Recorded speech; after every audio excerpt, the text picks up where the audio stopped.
C'est l'une des plus influentes personnalités d'Afrique. Une dame à poigne et une première dame très redoutée.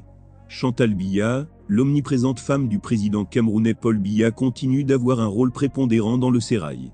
Certains sont allés jusqu'à dire qu'elle serait la véritable présidente du pays, qu'elle est au centre des grandes décisions.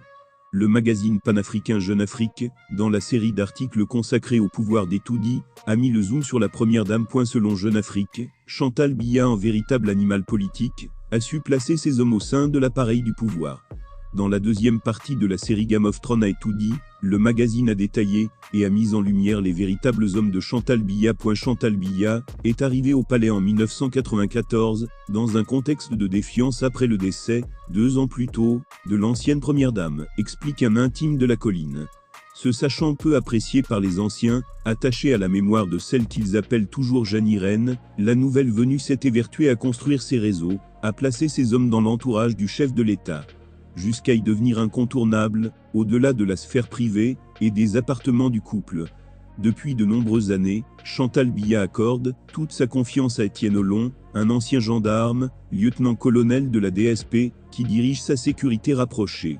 Originaire du Nord, cet officier resté fidèle à Paul Biya lors de la tentative de putsch de 1984, est l'ombre de la seconde épouse du chef de l'État.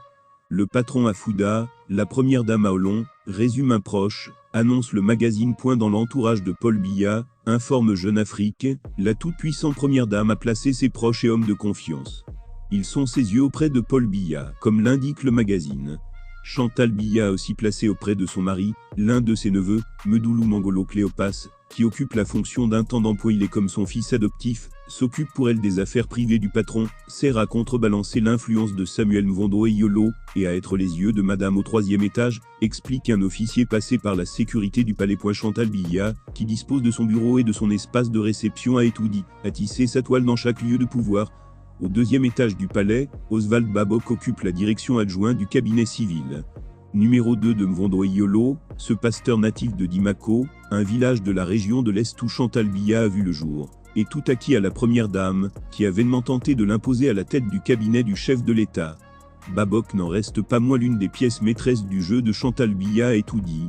Une autre travaille à quelques centaines de mètres de là, hors du palais, mais dans l'enceinte de la présidence, Ferdinand Gongo. Originaire, comme la mère de Chantal Biya, de la Haute-Sanaga, centre, il est l'un des hommes les plus influents du pays. Proche de Jean-Claude Eyem, l'un des conseillers les plus appréciés du chef de l'État dont il a su se faire un allié, le secrétaire général de la présidence, a gagné en assurance depuis son entrée en fonction, en 2011, précise Jeune Afrique.